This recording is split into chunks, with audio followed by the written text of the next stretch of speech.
I am back from the UN Oceans Conference in Nice, France. Beautiful country, a lot of stuff announced, including a lot of money that was made for ocean conservation, but not enough to really protect the ocean. Quite a bit shy. But we're also going to talk about a lot of announcements that were made in terms of High Seas Treaty, in terms of the global plastic pollution treaties and the commitments for that, as well as marine protected areas announcements. So we're going to talk all about that on today's episode of the How to Protect the Ocean podcast.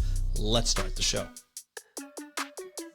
Hey everybody, welcome back to another exciting episode of the How to Protect the Ocean podcast. I'm your host, Andrew Lewin, and this is the podcast where you find out what's happening with the ocean, how you can speak up for the ocean, what you can do to live for a better ocean by taking action. On today's episode, we're going to be talking about my trip to Nice, France. Not my 20th anniversary that I celebrated in Nice, France with my wonderful wife, but we're going to be talking about the UN Oceans Conference, which is one of the things that I went to Nice for. Not only spend a wonderful time with my wife, but also go to the conference, see what's happening, connect with friends, connect with colleagues, and meet new people and new friends at these conferences, which I love to do. Now, I'm going to just, right off the bat, I'm going to say this was very different from the conferences that I normally go to. Now, normally there's science conferences that I go to, and this had a science component that was done the week before I went. I went from the 11th to the 15th. This lasted basically from the 2nd to the 13th.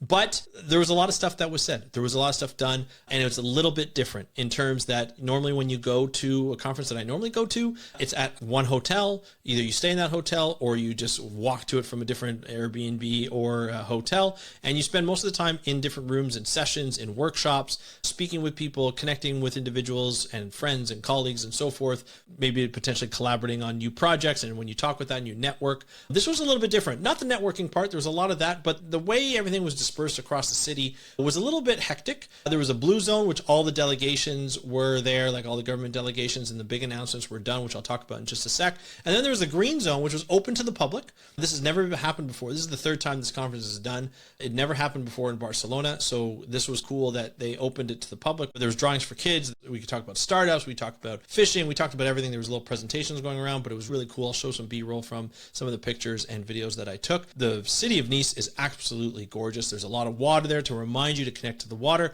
I got to jump in the water with my friend Angela Villagomez and a number of different people that I met there in the morning before my co-hosting session for the Undertow that I co-founded started, and we had a great time there. But there were a lot of, there's a green zone that you can go to. There was a lot of side events, so it made it pretty hectic to run around, and it was hot. And so if you're wearing conference attire, it was very hot, very sticky, but it was a lot of fun to go to. But some of these announcements that I'm going to talk about, I'm going to interject as I recount these announcements, were very interesting. I say to you, take it with a grain of salt. There's a lot of stuff that sounds really great, but don't hold your breath. A lot of what I've learned from a lot of these announcements by governments and different NGOs and stuff like that is I will believe it when I see it. And that's all I'm going to say there. But it is in a positive direction, which is great. So we're going to talk about that. I'm going to run through it pretty quickly. There were some heavy financial commitments, including 3 billion euros from the European Investment Bank and Asia Development Bank to tackle ocean plastic pollution through 2030, which is great. Not much detail in that, but that was a great announcement. 2.5 billion US from the US Bank of Latin America and Caribbean, CAF, for sustainable marine investments from 2025 to 2030. There was a 119 million euro via World Bank for climate resilience in Guinea's coasts. There was 2 million euro for Mediterranean ecosystems in North Africa and 1.8 million euro to reinforce marine protected areas in Costa Rica and in the Mediterranean, which is great. And then we saw private investment. Swen Capital raised 160 million euro towards the Swen Blue Ocean 2 Fund, targeted 300 million euro for biodiversity focused startups, which is great to see. And then, of course, BirdLife and philanthropic public investors committed to 8.7 billion euro over 5 years for ocean conservation. Now, if I say this, despite that influx, which was great to see, it still falls short of the estimated $175 billion that are needed annually to protect the ocean. So that's the financial investments. Again, I'll believe that when I see all those investments be spent and all those projects come through. Not all of them will be successes, but at least there's money going into those projects. And for the High Seas Treaty advances, so the High Seas Treaty needs to be ratified. They need 60 countries to ratify those. At the end of this conference, there were 50. They added 12 countries, bringing a total to 50, or just 10 short of the 60 needed to bring the High Seas Treaty into force. India did pledge to ratify soon, reinforcing the movement or momentum to move forward with that. Once the 60 are reached, there will be a 120-day countdown to an enactment, with COP1 scheduled within a year after that.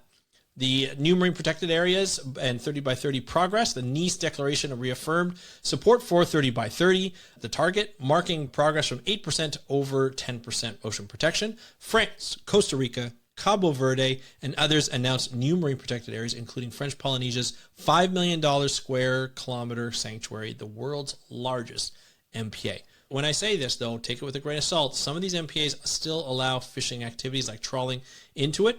The movie Ocean, which I reviewed last week, really played an important role in the discussion of banning trawling within marine protected areas. That was brought up a number of times throughout UNOC, the United Nations Ocean Conference, and that was the purpose of the movie. It actually mentions the United Nations Ocean Conference at the end of that movie in the credits, before the credits run, and so that was a big topic of discussion within that. I don't know what the announcements were around that fishing ban, but the pressure was put on, especially on the UK, for allowing that to happen. Deep sea mining caution. So a growing coalition of 37 countries called for a moratorium on deep sea mining, advocating a precautionary halt pending better science and governance. French and international leaders underscored the need to pause on seabed mining because essentially we don't know a lot about the seabed. I think we've mapped 25% of the seabed, but we still have a lot more to do.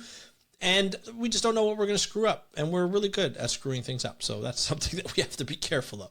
Combating plastics and ghost gear. So the declaration urges against plastic pollution and ghost gear, pushing the Fisheries and Agricultural Organization and other organizations to ramp up efforts to clean those up. Countries like Australia recommitted to a global plastic treaty, which was gone through the process over the last year and a half. We've covered it on the podcast here. It didn't come out great. I'm not sure. We'll have to cover where the plastic treaty is now, but they've done all their meetings. And I don't know if it was actually agreed upon. We'll have to talk about that soon. Confirmed support for the high seas protection Australia and vowed to ban bottom trawling in 30% of its waters by 2030, which I assume that will be marine protected areas given the 30 by 30 target.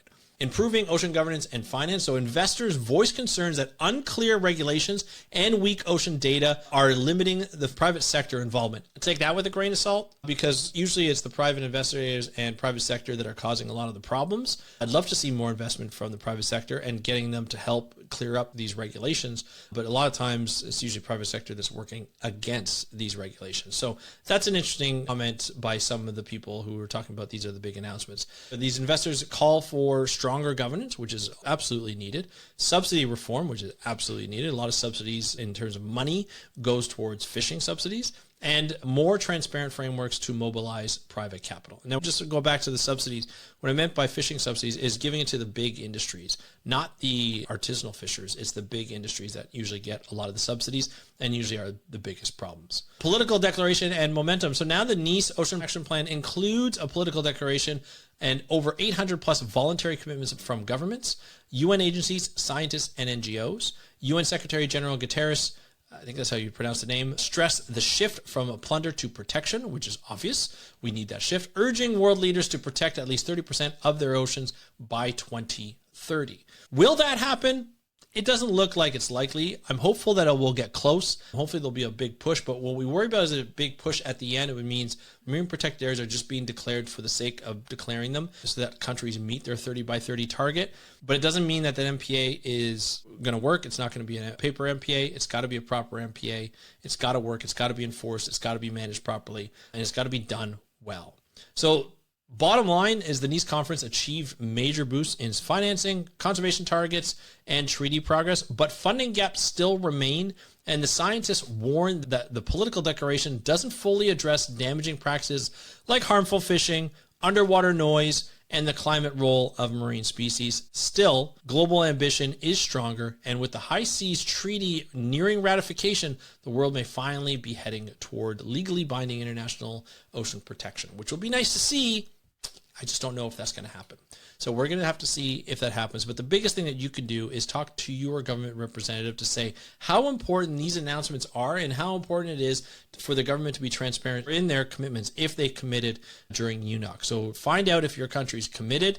It'd be nice to see. If your country hasn't ratified the High Seas Treaty, you can actually go, I'll put the link in the show notes. You can actually go to a website, highseasalliance.org, and there's a treaty ratification table that shows if your country's ratified. It's really cool to see the progress. We're 10 away from ratification, which will be great. It has to be done by, I believe, January 2026. So we're still about 6 months away from it happening in 10 more countries. Canada, the US, Mexico have not done it in North America. That's a shame. I hope that they do it. I know Canada said they will. They signed on to it to agree to the treaty. They just haven't ratified it yet. And they just had an election, so hopefully they'll ratify it then. They've had a lot of political problems. Same with the U.S. And of course, all North America is just watching the U.S. and see what it does. It's been fairly disruptive this year, so we'll see what happens. However, hopefully they will ratify it. It might be last minute, but hopefully they will ratify it. But that's the episode for today. I want to thank you so much for joining me on today's episode. I'd love to hear what you think. Put your comments down below if you're watching this on YouTube. Send me an email or fill out the contact sheet